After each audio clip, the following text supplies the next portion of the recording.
Hello, my name is Rich Howard, owner of Architectural Builder Supply. This video is to bring you a closer look at the Bommer. This is their part number LB4310C-450R-652. This is, at first glance, a really typical spring hinge. If you've ever, if you've ever been in, specified, installed, manufactured, designed, insured a condo building, you've been around spring hinges, that's for sure. They put them everywhere, on the unit entry doors, on the stairwell doors even, and it's just really a cost-saving measure because closers are, what would a closer cost? Another $30? That's crazy. Tongue-in-cheek, poking of fun at the selection of spring hinges. I don't think that they ought to be used in lots of or most applications that they're used in, except that in a few applications they're the least worst option when it comes to making a door self-closing. When customers say, hey, I want to do closers or I want to do spring hinges on these doors, and I of course advise that closers are the way to go because you actually have some control over the rate at which a door closes. You've got, at least one valve, probably two. You might have 4 or 5 on a closer. 2 for sure is going to be normal, although some real economy grade won't have 2. But 2 valves on a closer will allow you to control that 0 to 15 degree, and then from 15 out to 80.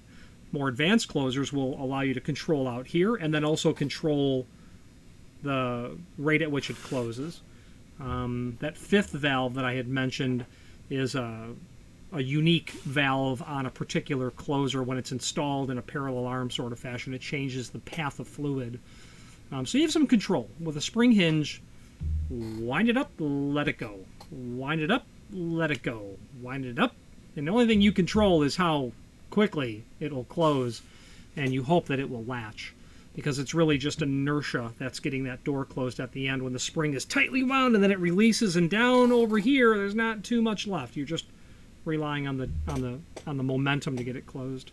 So at first blush, this is a typical spring hinge, except it has one thing that makes it completely different. Opposite, in fact, it's a reverse spring hinge. So this hinge is manufactured to keep a door open, is the bottom line.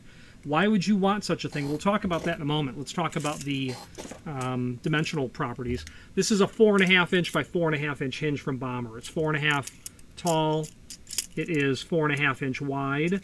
Hinges are measured when they're laid open. Hinges are measured the height first, the width second. If I say 4.5, you kind of don't need to know which is the height and which is the width. But if I say 4.5 by 6, or if I say 5 by 4.5, it's important to know what you're prepping for. The height is the first dimension. They're both important dimensions in terms of how the door will work, but in terms of the job that the hinge is doing itself, what it's been charged to do, hang the door in such a way that the door will be hung safely and will last, the height is more important than the width to get that job done. Okay, at least in terms of, the analogy I use is, you want me to go from point A to point B. Rather than tell me, go 35 miles an hour north, I need to know both. I'd rather be told what direction first. So I liken it to that. I need both. I need to know to go north, 35 and north, but tell it to me this way. With hinges, tell me the height first. That tells me a lot more about the hinge. Now, focusing on specifically what a reverse hinge is and why someone would order it, let's talk about that now. If you are enjoying this video, please click thumbs up or like, and also please consider subscribing to our channel. Let's move on to the rest of the video. Where you'll use this hinge, there are applications when someone wants a door held open. That's what they want. An example of that would be, well, actually, not only that example, but also the example of, let's do the hard. There are 2 examples I'll dive into. Let's do the hard one first, the one that's less obvious. I've got a client who, and this will also be a testament to Bommer as well. I've got a client out in on the East Coast, coastal environment, and the gentleman is an engineer for a seaside resort. They have gates all over the place, and what he has done for a very long time is he would order spring hinges from me. And, for 2, 3, 4 years, he orders these spring hinges. And one day he says, yeah, these spring hinges, they break. He says, like 2 out of 10 that I put in, they break. And it's a Bommer hinge. And I said, I've been selling Bommer for a very long time. No one has ever said that to me before. And as an aside, I've been to the Bommer plant. I have both of them, in fact, the plating plant and their manufacturing facility. I have been in the presence of the chief engineer there, the head engineer. Bommer's technology, their proprietary spring design that's in here, simply doesn't break. It doesn't break. It is such a unique design that Bommer believes it's the finest spring hinge in the business. And of course, that's a subjective opinion to arrive at. When you see the design when you are aware of the engineering that goes into this spring hinge, when you are aware of, in my case, 3 decades of experience selling them with 0 failure, back to this client that we were talking about, and then the conversation that I had with the engineer there, we were talking about grade 1 hinges. We were talking probably about the spring hinge in particular. And he was telling me about how they're tested and how ANSI, American National Standards Institute, comes and audits the tests and the process by which that works. And I said, this thing with spring hinges, or the spring hinge and the grade 1, grade 2, grade 3. Grade 1 is 1,000,000 cycles, whether it be a lock or a closer or a hinge. And I said, well, how many cycles, did it last? Because he was telling me how they were testing the hinge for the next round of auditing from ANSI so that they could maintain their grade 1 status. I said, so, well, how many cycles did it last? He says, I don't know. I unplugged it at 7 million cycles. So, meaning he discontinued the test. I've seen the spring inside of here. It's genius in the sense of it looks like nothing like you would think it would. There's no way to get it out without complete destructive means. That's not going to really mean anything. So the fella who said, these break a lot, right? And I says, no. Well, what that client was doing is he was installing them in a full surface application. Okay? Full surface. He was setting the tension in reverse order so that every time the gate was opened, it would close. And I was scratching my head. I reached out to the engineer at Bommer and I explained the application.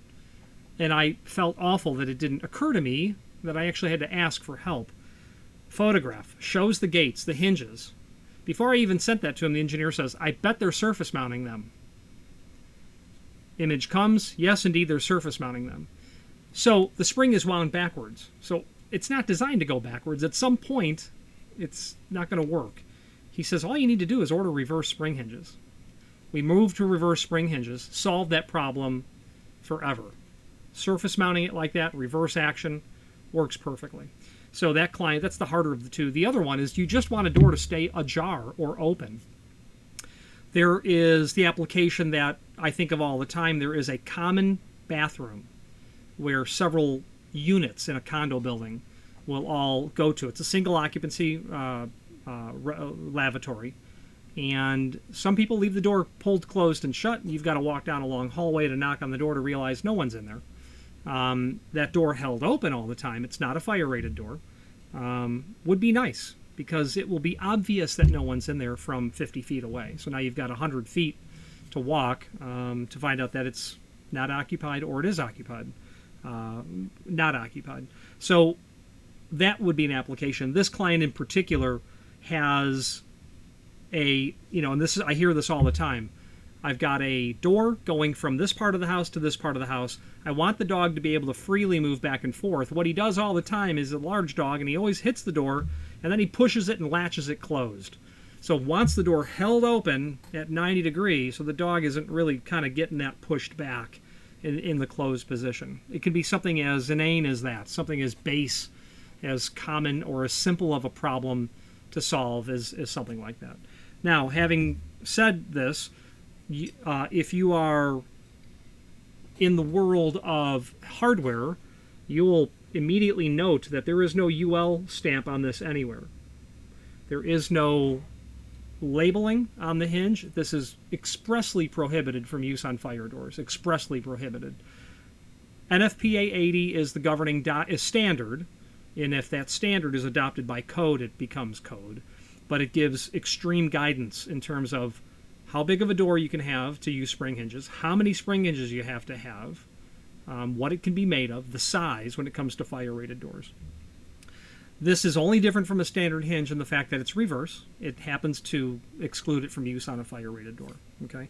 Now, let's dissect the part number a little bit. LB stands for lube bearing. Maintenance-free, very low friction coefficient construction of hinge from Bommer. Lube bearing LB.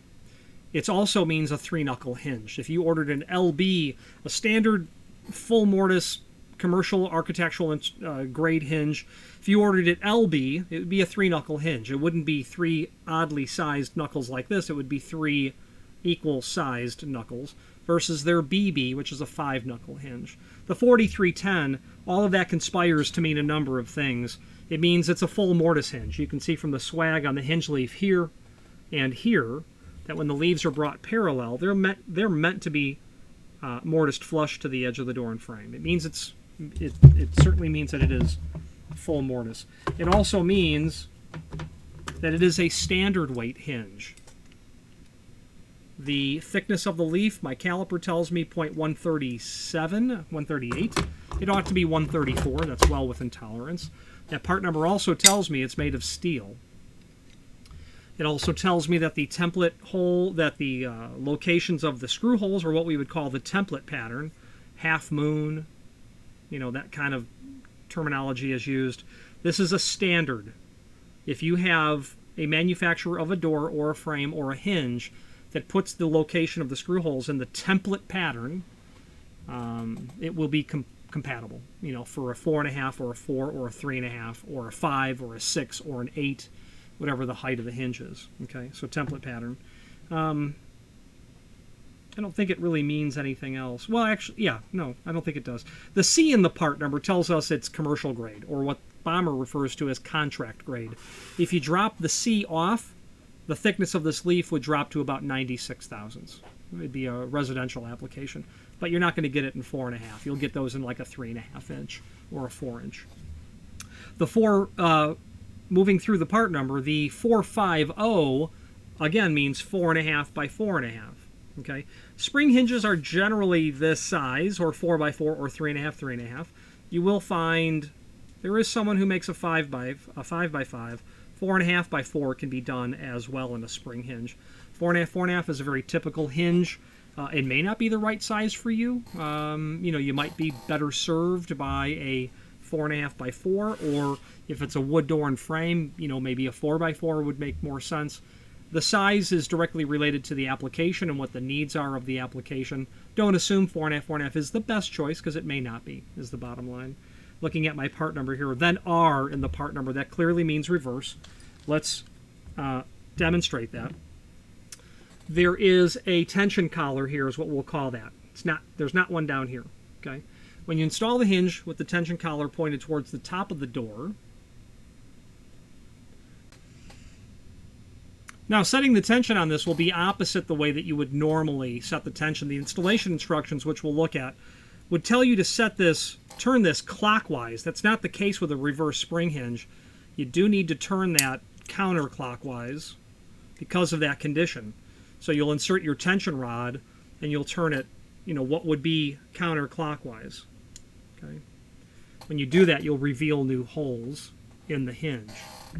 Let's set some tension on that now. Let me demonstrate that. It's still going to turn counterclockwise. because what we want is the spring to stay in the open position. So we'll insert our tension rod, and I'll just drop a pin in there. So I've got a pin there, and it's sticking out for demonstration purposes only. When I let my hand off, it wants to open. I'm going to move the tension pin over one more hole.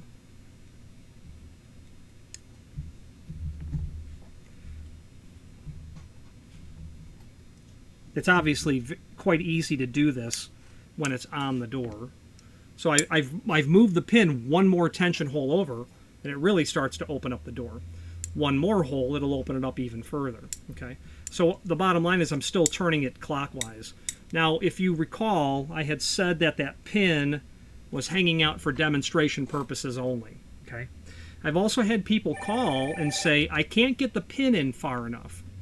And when you've got the tension rod buried down in there, because in the tension collar, those holes are drilled all the way through the collar, I can't push that in anymore because the tension rod is put in too far. I pull that tension off of the spring, and I can't push the tension pin even further, even though it just fell out. I'm going to put it back in.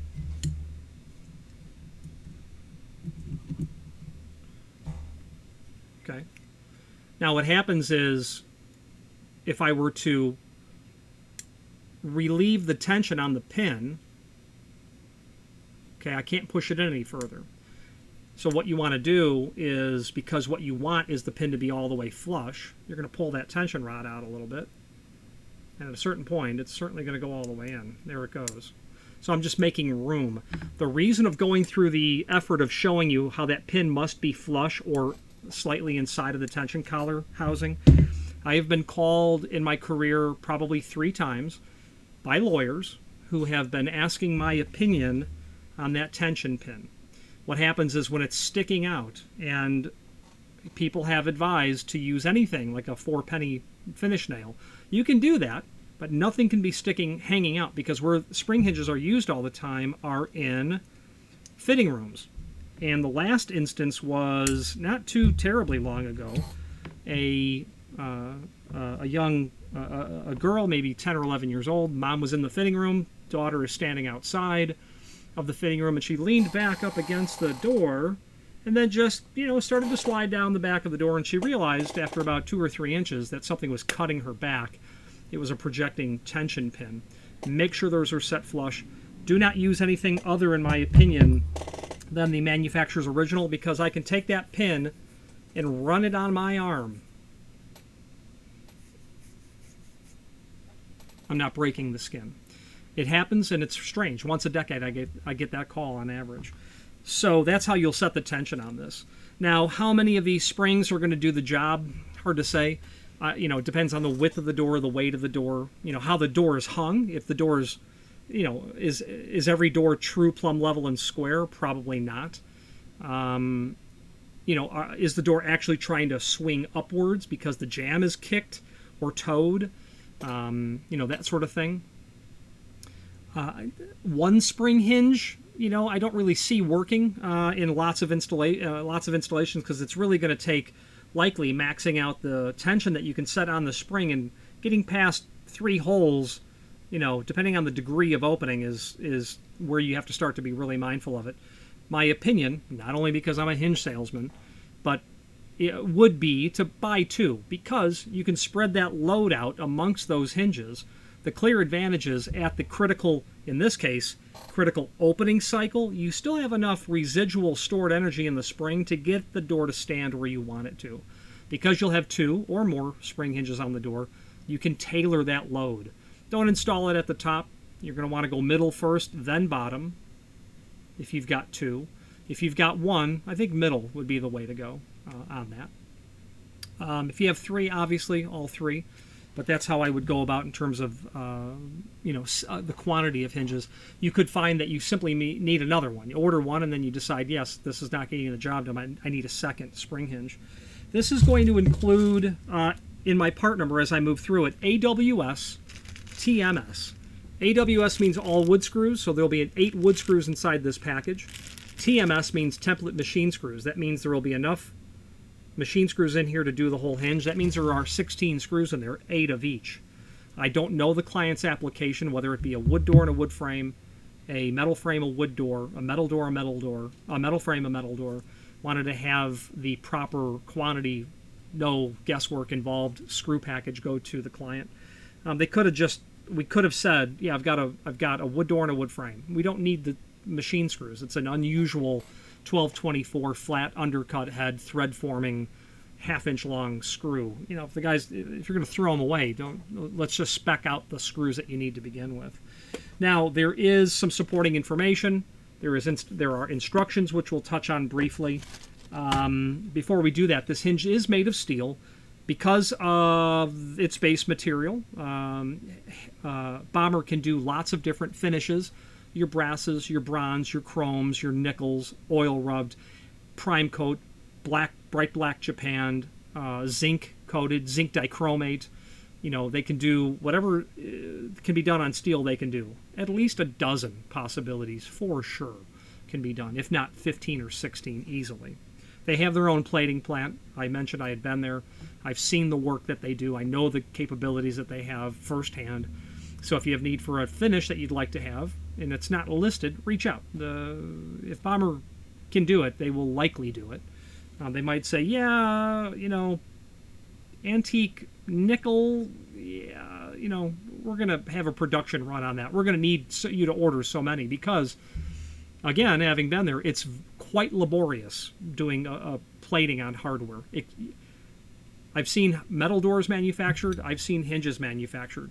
Doors are a breeze compared to hinges. It's awful to manufacture these in terms of the amount of work that it takes. So I leave the hinge manufacturing plant with a realigned appreciation for what the hinge is. Let's switch to the screen view now and just dive into some supporting information. If you are enjoying this video, please click thumbs up or like, and also please consider subscribing to our channel. Let's move on to the rest of the video. Here is the hinge that we are looking at. Let's take a look at some photographs that we have linked to down below here. That's our part number, and that's the R in the part number. That's important. Our hinge with our screw pack, our tension rod, and our tension pin. The hinge itself showing the full mortise. This bend is called the swag. Some people say it's swage.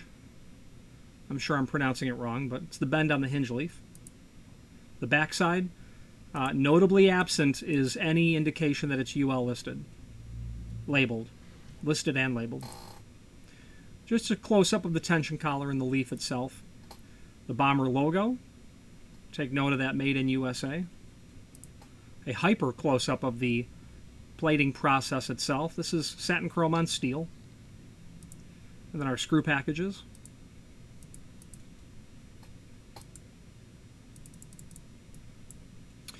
Okay, now we have some documents here that we can look at.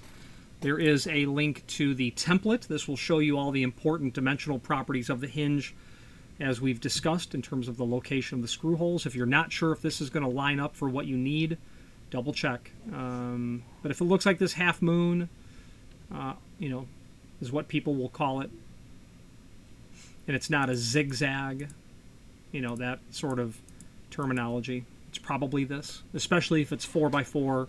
Well, no, actually, let's back up. Especially if it's 4.5 or larger, or 3.5 or 3. 4-inch hinges, you can have lots of different patterns, especially if it's a residential weight, 96 thousandths. There's also a link to the installation instructions. This shows you how to set the tension. I had said 3 holes of tension. If you're going to 180 degrees or 4 holes for 90, that will be your first indication that you need more chutzpah, so to speak. You know, I had said that you're turning this clockwise. You're really turning it counterclockwise when you look at it, you know, from the end. So be mindful of that. You're going to turn this in the opposite direction of what that spring hinge is going to look like. it needs to be turned in the opposite direction. Now, let's take a look at the last link that's here. This gives you an idea of how many hinges to use based on the size of the door. 115-pound or 150-pound doors, 2 or 3.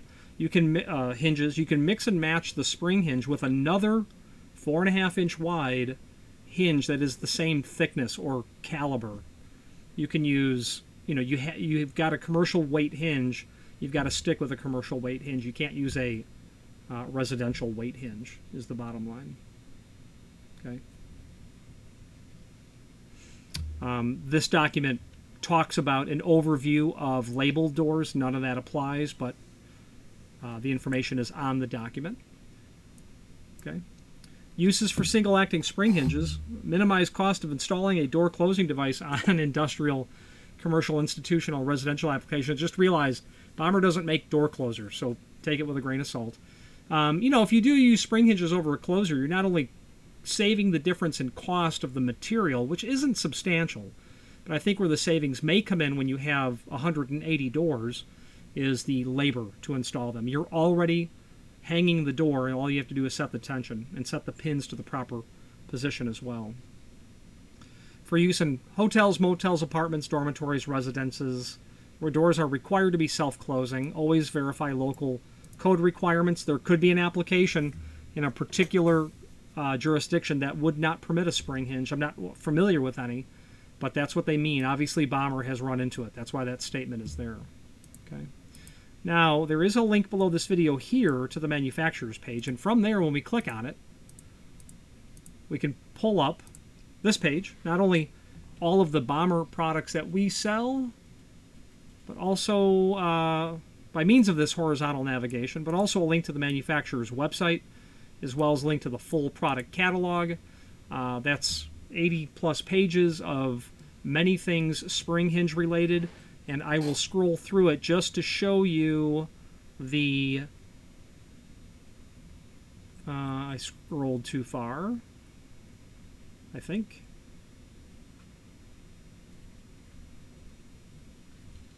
Okay, LB4310C.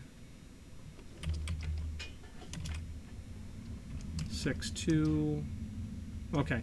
I wanted to get to the 4x4 page of spring hinges, and you can see just how many different layouts of screw holes there are. Radiused corners by square corner, unequal leafs. You've got a hinge that's got an 1 3/4 leaf and a 4-inch hinge on the other. It's one of these. I don't recall which it is. So different layouts, so be mindful. If your hinge doesn't look like... If your hinge is 4x4, you should dig deeper to see what it is. What I would do is, if you are trying to identify what you have, visually identify what you think it is, the approximation. What I mean to say is this zigzag pattern is clearly different than this zigzag pattern in relationship to this hole. Narrow it down. Take the part number, copy it, go to our website, put that part number in the search box. You're going to find a template that you'll be able to see the dimensions. Okay. So pretty handy catalog to have access to.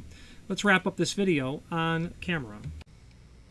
If you are enjoying this video, please click thumbs up or like, and also please consider subscribing to our channel. Let's move on to the rest of the video. Now, whether or not a reverse spring hinge would be ever anything that you would use, we don't sell them often, but often enough, once every couple of months, there's an order for a reverse spring hinge.